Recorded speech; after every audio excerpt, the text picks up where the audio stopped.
नमस्कार दोस्तों, आपका स्वागत है। तो आज की इस वीडियो में हम हिस्ट्री का पहला टॉपिक प्राचीन भारत के बारे में पढ़ने जा रहे हैं। चलिए वीडियो की शुरुआत करते हैं और सबसे पहले देखते हैं कि इतिहास किसे कहा जाता है। तो इतिहास अतीत में घटित घटनाओं का विवरण होता है, यानी कि अतीत का अध्ययन ही इतिहास कहलाता है। पास्ट की स्टडी ही हिस्ट्री कहलाती है। तो ये तो हुआ इतिहास किसे कहा जाता है। इतिहास का जनक किसे कहा जाता है? तो इतिहास का जनक हेरोडोटस को कहा जाता है। बहुत बार एग्जाम में पूछा गया है कि इतिहास का जनक किसे कहा जाता है, तो हेरोडोटस को इतिहास का जनक कहा जाता है। अब हम आते हैं अपने टॉपिक पर, जिसके बारे में आज हम पढ़ेंगे। तो अक्सर आप जो इतिहास पढ़ते हैं तो आप देखते होंगे कि जो इतिहास है वो आप 3 भागों में पढ़ते होंगे, प्राचीन भारत, मध्यकालीन भारत और आधुनिक भारत। पर जो इतिहास का भाग आता है प्राचीन, मध्यकालीन और आधुनिक, ये ऐतिहासिक काल के अंदर आता है। पर जो इतिहास है इसको अध्ययन की दृष्टि से 3 भागों में बांटा गया है, प्रागैतिहासिक काल, आधे ऐतिहासिक काल और ऐतिहासिक काल। तो जो प्राचीन भारत, मध्यकालीन भारत और आधुनिक भारत का इतिहास है ना, ये ऐतिहासिक काल में आता है। इससे पहले का भी इतिहास है, जैसे कि जो हड़प्पा सभ्यता, सिंधु सभ्यता है, वो आदि ऐतिहासिक काल में आती है। इससे पहले का जो काल है वो है प्रागैतिहासिक काल, जिसमें आदि मानव के बारे में, यानी कि हम पाषाण काल के बारे में पढ़ेंगे। तो आज के वीडियो में हम प्रागैतिहासिक काल के बारे में पढ़ेंगे। इससे आगे हम आदि ऐतिहासिक काल, यानी कि जो सिंधु घाटी सभ्यता है, हड़प्पा सभ्यता है, उसके बारे में पढ़ेंगे। उसके बाद हम आगे इसको कंटिन्यू करेंगे। तो आज हम प्रागैतिहासिक काल के बारे में पढ़ेंगे। तो आपको समझ आ गया ना कि जो इतिहास है इसे अध्ययन की दृष्टि से 3 भागों में बांटा गया है। पहला क्या है? प्राग ऐतिहासिक काल, जिसे इंग्लिश में कहते हैं प्री हिस्टोरिक पीरियड, उसमें पाषाण काल आता है। दूसरा है आद्य ऐतिहासिक काल, प्रोटो हिस्ट्री पीरियड, जिसमें हड़प्पा सभ्यता, सिंधु सभ्यता ये आती है। उसके बाद है ऐतिहासिक काल, हिस्टोरिक पीरियड, जिसमें प्राचीन भारत, आगे हम पढ़ेंगे महाजनपद, ये सब जितने भी वंश हैं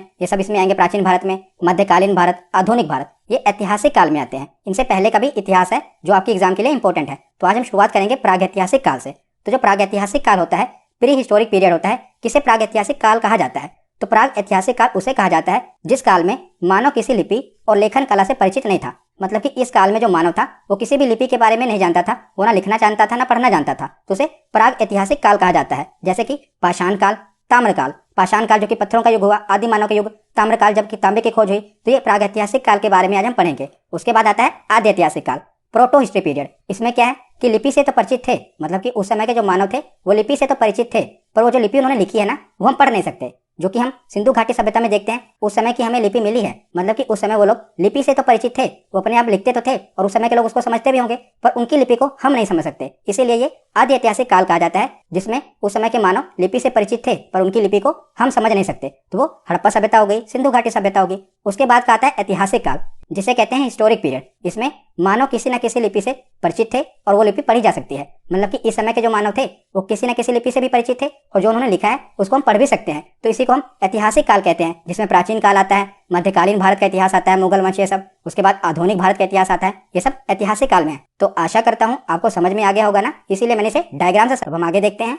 तो ये पूरा डायग्राम हमने समझ लिया। तो प्रागैतिहासिक काल में मानव किसी भी प्रकार की लिपि और लेखन कला से परिचित नहीं थे। तो इसी के बारे में हम पढ़ेंगे। तो मैंने आपको बताया ना कि प्राग ऐतिहासिक काल को 2 भागों में बांटा गया है। मतलब कि इसे भी समझने की दृष्टि से आगे 2 भागों में बांटा गया है, क्योंकि जो प्राग ऐतिहासिक काल है वो बहुत ही लंबी काल अवधि है। तो इसे भी पढ़ने की दृष्टि से आगे 2 भागों में बांटा गया है। पहला है पाषाण काल और दूसरा है ताम्रकाल। तो ताम्रकाल तो बहुत छोटा सा काल है, इसे तो हम आसानी से पढ़ लेंगे। पर जो पाषाण काल है ये बहुत बड़ी काल अवधि है, तो इसे भी आगे समझने की दृष्टि से 3 भागों में बांटा गया है। तो आप कंफ्यूज मत होना। देखिए, इतिहास को समझने की दृष्टि से 3 भागों में बांटा गया है, प्रागैतिहासिक, आदि ऐतिहासिक और ऐतिहासिक। ऐतिहासिक में प्राचीन भारत, मध्यकालीन भारत और आधुनिक भारत आता है। तो जो ये प्राचीन भारत है ना, इसी प्राचीन भारत का इतिहास है जो हम पढ़ेंगे। प्रागैतिहासिक काल और आदि ऐतिहासिक काल इसी प्राचीन भारत का इतिहास है। पर ये इतनी लंबी काल अवधि है ना, जिसको समझने की दृष्टि से आगे भागों में बांटा गया है। तो जो प्राचीन काल का इतिहास है, पाषाण काल और ताम्रकाल, ये बहुत बड़ी काल अवधि है। आगे हम देखेंगे कि इसका समय काल बहुत लंबा रहा है। तो पाषाण काल को भी समझने की दृष्टि से 3 भागों में बांटा गया है, पूरा पाषाण काल, मध्य पाषाण काल और नव पाषाण काल। इंग्लिश में है पूरा पाषाण काल को कहते हैं पैलियोलिथिक पीरियड, मध्य पाषाण काल को मेसोलिथिक पीरियड और नव पाषाण काल को न्योलिथिक पीरियड। तो यह है पाषाण काल। तो अब हम एक एक करके पूरा पाषाण, मध्य पाषाण और नव पाषाण काल के बारे में पढ़ते हैं। तो अब हम आगे देखते हैं। तो अभी हमने जो डायग्राम में समझा ना प्रागैतिहासिक काल, वही मैंने लिखा है कि इस काल में मानव किसी लिपि से परिचित नहीं था। इस कालखंड की जानकारी हमें केवल अवशेषों से मिलती है। उस समय के अवशेषों से ही हमें सारी जानकारी मिली है, हमें किसी भी प्रकार की लिपि नहीं मिली है। और अध्ययन की दृष्टि से मैंने आपको बताया कि प्रागैतिहासिक काल को 2 खंडों में बांटा गया है, पाषाण काल और ताम्रकाल। और आगे पाषाण काल को अध्ययन की दृष्टि से 3 भागों में बांटा गया है, वो हम आगे देखेंगे। तो जो पाषाण काल है इसकी खोज किसने की थी? मतलब कि ये था तो पहले, लेकिन खुदाई से पता कब चला था? तो भारत में सर्वप्रथम 1863 ईस्वी में रॉबर्ट ब्रूसफुट ने, किसने? रॉबर्ट ब्रूसफुट ने पाषाण कालीन सभ्यता की खोज की थी। तो ये एग्जाम में भी पूछा गया है कि सर्वप्रथम कब पता चला था? तो 1863 ईस्वी में पता चला था खुदाई के दौरान। तो भूवैज्ञानिक कौन थे? रॉबर्ट ब्रूस फुट, ये भूवैज्ञानिक थे जिन्होंने ये पता किया था पाषाण काल के बारे में। उसके बाद एक और चीज याद रखना कि भारतीय पुरातत्व का पिता किसे कहा जाता है। ये भी कई बार एग्जाम में पूछा गया है कि भारतीय पुरातत्व का पिता कौन है, तो सर अलेक्जेंडर कनिंघम, इन्हें भारतीय पुरातत्व का पिता कहा जाता है। इंपॉर्टेंट है, याद रखिएगा। तो हमने देखा प्रागैतिहासिक काल को 2 भागों में बांटा गया, पाषाण काल और ताम्रकाल। और जो पाषाण काल है इसे भी आगे 3 भागों में बांटा गया है, पूरा पाषाण काल, मध्य पाषाण काल और नव पाषाण काल। तो अब हम एक एक करके इन तीनों कालों के बारे में पढ़ते हैं। तो सबसे पहले देखते हैं पूरा पाषाण काल, पैलियोलिथिक पीरियड। तो ये इतिहास का सबसे प्रारंभिक समय था। इसकी काल अवधि 20 लाख ईसा पूर्व से 12,000 ईसा पूर्व मानी जाती है। तो देखिए कई किताबों में आप पढ़ेंगे तो जो ये काल अवधि है ये अलग अलग बताई गई है, अलग अलग इतिहासकारों ने इसे अलग अलग बताया। कईयों ने शुरुआत में लिखा है कि अननोन है, मतलब कि पता ही नहीं कब से शुरू हुई और 12,000 ईसा पूर्व तक चली आ रही है। पर ये जो काल अवधि है ये मैंने एनसीईआरटी से उठाई है, मतलब कि ये जो मैंने आपको फैक्ट बताए हैं ये एनसीईआरटी के फैक्ट हैं और आपसे एग्जाम में डेट नहीं पूछी जाएगी क्योंकि ये इतनी इंपॉर्टेंट नहीं है। पर फिर भी मैंने आपको समझने की दृष्टि से बताया है जो कि एनसीईआरटी में बताया गया है। और अलग अलग किताबों में हो सकता है ये डेट में अंतर मिले, इसलिए आप डेट पर मत ध्यान देना क्योंकि एग्जाम में पूछी भी नहीं जाएगी। बस आपको समझने की दृष्टि से मैंने बताया है कि ये इतिहास 20 लाख ईसा पूर्व से शुरू हुआ और 12,000 ईसा पूर्व के बीच में जो एक काल अवधि है इसे पूरा पाषाण काल कहा जाता है। और इस समय के मानव को आदि मानव कहा जाता है। तो आज हम आदि मानव से लेकर आधुनिक मानव तक के इतिहास को पढ़ते हैं जो कि आपके लिए इंपॉर्टेंट है। तो इस काल में मानव का जो जीवन था ये अस्थिर था। तो मैंने वही पॉइंट उठाए हैं जो आपके लिए मोस्ट इंपॉर्टेंट है, जो कि एग्जाम में पूछे जा सकते हैं। तो इस काल में जो मानव का जीवन था ये अस्थिर था और शिकार करके वह भोजन का संग्रह करता था। इस समय केवल उसका मकसद क्या था? शिकार करना और अपना पेट भरना। और इस समय का मानव खाना बदोश था। जैसे हमने पढ़ा जो मानव था वो खाना बदोश था। जिस प्रकार जानवर खाना बदोश होते हैं ना, शिकार करते हैं अपना पेट भरते हैं, उसी प्रकार मानव था, वो भी शिकार करता था और अपना पेट भरता था। और इस समय मानव की सबसे बड़ी उपलब्धि थी आग की खोज। Very very important. आग की खोज कब हुई थी ये आपसे एग्जाम में पूछा जाएगा। तो आग की खोज हुई थी पूरा पाषाण काल में। कब हुई थी? पूरा पाषाण काल में आग की खोज हुई थी। पैलियोलिथिक पीरियड में आग की खोज हुई थी। और इस समय मानव पत्थर के बड़े बड़े औजारों का इस्तेमाल करता था शिकार करने के लिए, मतलब कि वो बड़े बड़े पत्थरों का इस्तेमाल करता था शिकार करने के लिए। और इसी काल में मनुष्य ने सर्वप्रथम चित्रकारी करना प्रारंभ किया और भीमबेटका की गुफाओं में इस काल के चित्र देखने को मिलते हैं। तो देखिए मानव ने उस समय से चित्रकारी शुरू कर दी। तो टाइम पास करने के लिए वो चित्रकारी करते थे, शिकार कर लिया, भोजन कर लिया, उसके बाद क्या करें? आज की तरह फोन तो होता नहीं था, तो क्या करते थे? वो चित्र बनाते थे। और इन चित्रों के प्रमाण कहाँ पर देखने को मिले हैं? तो भीमबेटका की गुफाओं में इन चित्रों के प्रमाण देखने को मिले हैं। किसी भी प्रकार की लिपि नहीं थी उस समय, मतलब कि मनुष्य लिखना और पढ़ना नहीं जानता था, पर हाँ पेंटिंग करना जानता था। तो पेंटिंग भी ऐसे ही बनाई गई है कि आदमी है वो जानवरों का शिकार कर रहा है, उन्हें हथियार से मार रहा है। इसी प्रकार के चित्र बनाए गए हैं। तो कहाँ पर इसके प्रमाण मिले हैं? तो भीमबेटका की गुफाओं में, जो कि मध्य प्रदेश है, वहां पर ये शैल चित्र देखने को मिले हैं। वहां पर मनुष्य द्वारा जो चित्रकारी की गई है वो देखने को मिली है। तो पूरा पाषाण काल में हमने क्या क्या पढ़ा? तो इस काल में मानव का जीवन अस्थिर था और इस समय मानव खाना बदोश था, मतलब कि जानवरों की तरह वो भी शिकार करता था और अपना पेट भरता था। और इस समय मानव की सबसे बड़ी उपलब्धि क्या थी? आग की खोज। ये इंपॉर्टेंट है। तो पूरा पाषाण काल में ही आग की खोज हुई थी। उसके बाद हमने पढ़ा कि मानव पत्थर के बड़े बड़े औजारों का इस्तेमाल करता था। और उसके बाद हमने पढ़ा कि भीमबेटका की गुफाओं पर मानव के द्वारा उस समय बनाए गए चित्र देखने को मिले हैं। तो ये सभी इंपॉर्टेंट फैक्ट हैं जो आपको याद रखने हैं। तो पूरा पाषाण काल के बाद देखते हैं मध्य पाषाण काल, मेसोलिथिक पीरियड।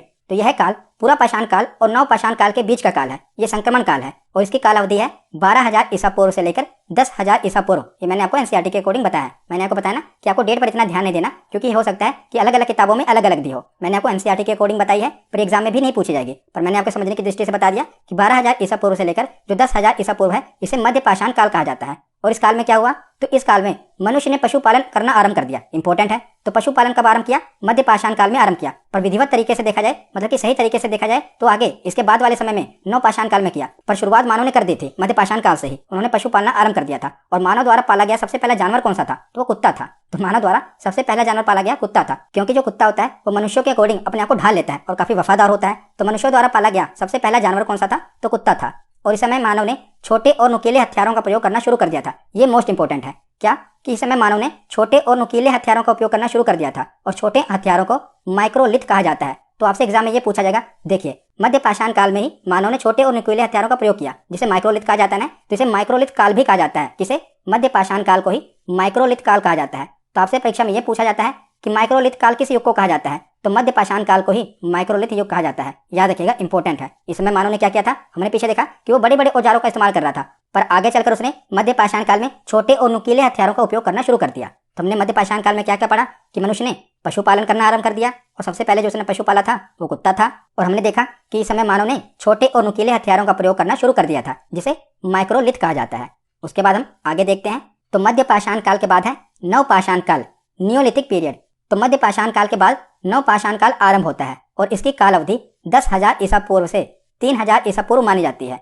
और इस काल में मानव ने स्थायी आवास बना लिया और इसी समय मनुष्य ने कृषि करना प्रारंभ कर दिया और साथ में विधिवत पशुपालन भी शुरू कर दिया। तो ये इंपॉर्टेंट है। आप यहाँ पर ध्यान दीजिएगा कि अब मानव ने क्या किया, स्थायी आवास बना लिया। हमने शुरू में पढ़ा था पूरा पाषाण काल में कि उसमें मानव अस्थायी था। तो आपको ये पता चल रहा है कि पहले मानव अस्थायी था, अब स्थायी क्यों हो गया। तो देखिए, तो पहले मानव क्या कर रहा था, पूरा पाषाण काल में वो शिकार कर रहा था। तो उस समय मानव का जो जीवन था वो अस्थिर था, अस्थायी था। क्यों? जब मानव शिकार करता था तो ऐसा तो है नहीं वो अकेले शिकार करता था, वो कबीलों में, मतलब कि और भी आदि मानव होते थे, कबीलों में शिकार करते थे। तो क्या करते थे, मान लीजिए किसी भी जंगल में शिकार कर रहे हैं, तो जब वो जानवरों का शिकार कर रहे हैं तो जानवर भी क्या करते थे, डरने लगते थे। तो जानवर भी जंगल छोड़कर दूसरी जगह जाते थे, तो मानव भी उनकी तलाश में दूसरी जगह जाते थे। तो मानव का जीवन क्या होता था, स्थिर नहीं हो पा रहा था। पर जब उन्होंने कृषि करना शुरू कर दी, हमने पढ़ा ना यहाँ पर कि मनुष्य ने कृषि करना आरंभ कर दिया नव पाषाण काल में। तो जब उसने कृषि करना आरंभ कर दिया, तब कृषि करेगा तो एक जगह से दूसरी जगह तो जाएगा नहीं, उसको स्थिर होना ही पड़ेगा। क्योंकि ऐसा तो है नहीं कि आज उसने बीज बोया और अगले दिन फसल उग गई, उसको इंतजार करना पड़ेगा ना। तो मनुष्य का जीवन क्या हो गया, स्थायी आवास बनाने लगा, क्योंकि उसने कृषि करना आरंभ कर दी। ऐसे आपको लिंक करना है कि मनुष्य ने कृषि करना आरंभ कर दिया नवपाषाण काल में, इसीलिए जो उसका जीवन हो गया वो स्थिर हो गया।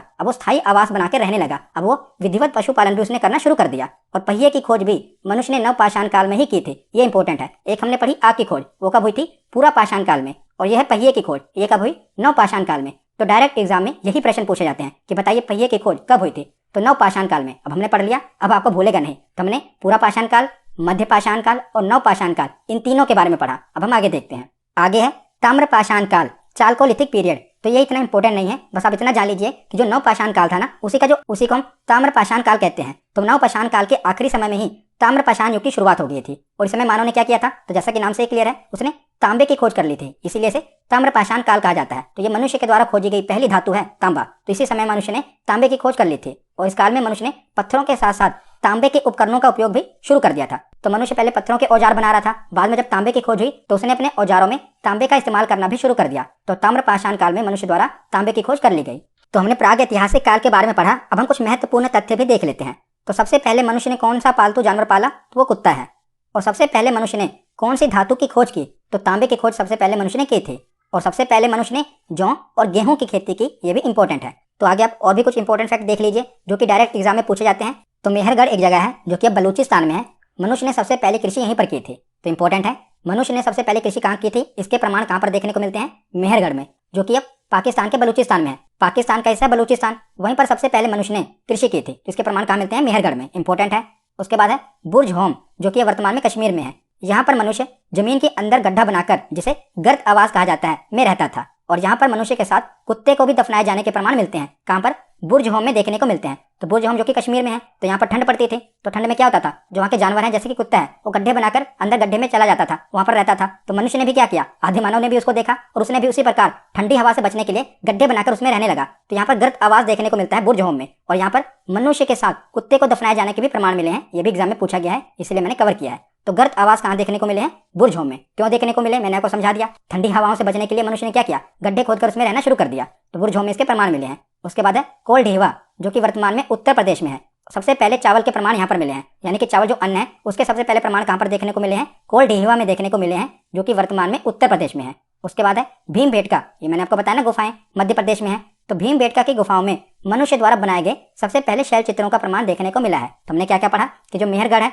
यहाँ पर मनुष्य ने सबसे पहले कृषि की। बुर्ज होम में यहाँ पर मनुष्य ने गड्ढा बनाकर गर्तावास में रहता था और मनुष्य के साथ कुत्ते को भी दफनाए जाने के प्रमाण मिले हैं। और कोलडीवा में सबसे पहले चावल के प्रमाण मिले हैं और भीमबेटका की गुफाओं में शैल चित्रों के प्रमाण मिले हैं। तो यहाँ पर हमारा थ्योरी सेक्शन कंप्लीट। अब हम प्रीवियस ईयर क्वेश्चन देखते हैं। तो सबसे पहला प्रश्न है कि इतिहास का जनक किसे कहा जाता है। तो इतिहास का जनक किसे कहा जाता है, इसका सही जवाब होगा ऑप्शन ए, हेरोडोटस को कहा जाता है। अगला प्रश्न है कि भारतीय पुरातत्व का पिता किसे कहा जाता है। तो भारतीय पुरातत्व का पिता कहा जाता है ऑप्शन डी, अलेक्जेंडर कनिंघम को। अगला प्रश्न है कि मानव द्वारा पाला गया प्रथम जानवर कौन सा था। तो मानव द्वारा पाला गया प्रथम जानवर था कुत्ता, ऑप्शन ए इसका सही जवाब है।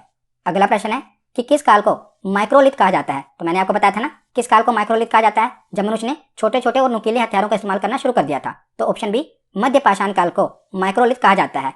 अगला प्रश्न है कि निम्नलिखित में से किस कालखंड में मानव ने सर्वाधिक जीवन बताया है। तो पूरा पाषाण काल में। तो हमने देखा था कि 20 लाख ईसा पूर्व से लेकर 12,000 ईसा पूर्व तक जो मानव ने जीवन बिताया था, ये पूरा पाषाण काल में था। तो सबसे लंबा जीवन बिताया मानव ने पूरा पाषाण काल में, ऑप्शन ए इसका सही जवाब होगा।